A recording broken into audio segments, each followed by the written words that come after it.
Hello, my name is Zira Floodman, and I will be discussing my opinions on the case of the not-so-wonderful world of EuroDisney. Things are better now at Disneyland Resort Paris. Before I start to discuss my two main questions over this topic, I would like to give you a brief background. This article is about Disney expanding their amusement parks into Europe and then into China. What this article really digs into is Disney's first year of operation internationally and the several factors it faced which hindered their financial growth and success in their first year of operation. The first question I would like to discuss are what factors contributed to EuroDisney's poor performance during its first year of operation and what factors contributed to Hong Kong Disney's poor performance during its first year. What I found was that there are many factors that played a key role in EuroDisney's poor performance. One factor being the high cost of spending for a weekend getaway at Disney. Many European families were too reluctant to not only pay for the admission ticket, but for the extreme prices for hotels and food. Another contribution factor was the unexpected transatlantic airfare wars and currency movements. Because of this, a trip to Orlando, Florida was cheaper than a trip to Paris.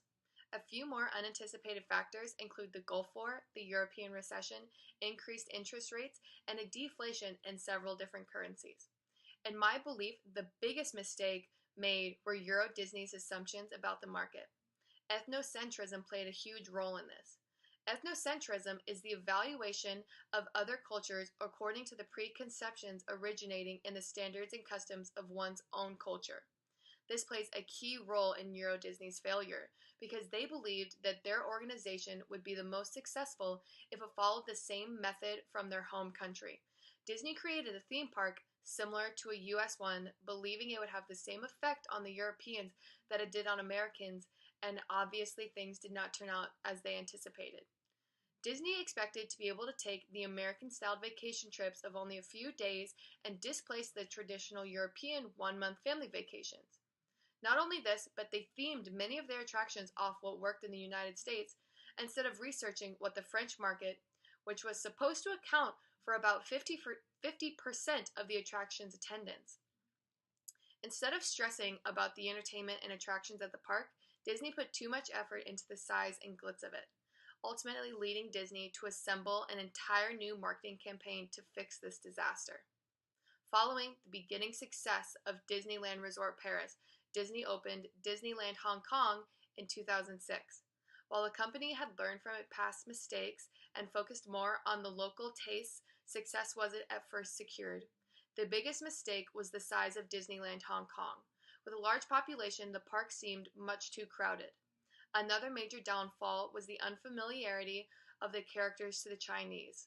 With Disney being banned for almost 40 years, there was no long-term relationship built between the characters and the consumers. The second question that I found very interesting and would like to discuss was why did the success in Tokyo predispose Disney management to be too optimistic in their expectations of success in France and in China?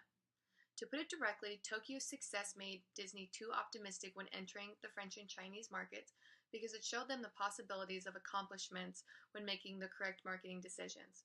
Tokyo was designed with an American style and became a huge success with millions of the visitors.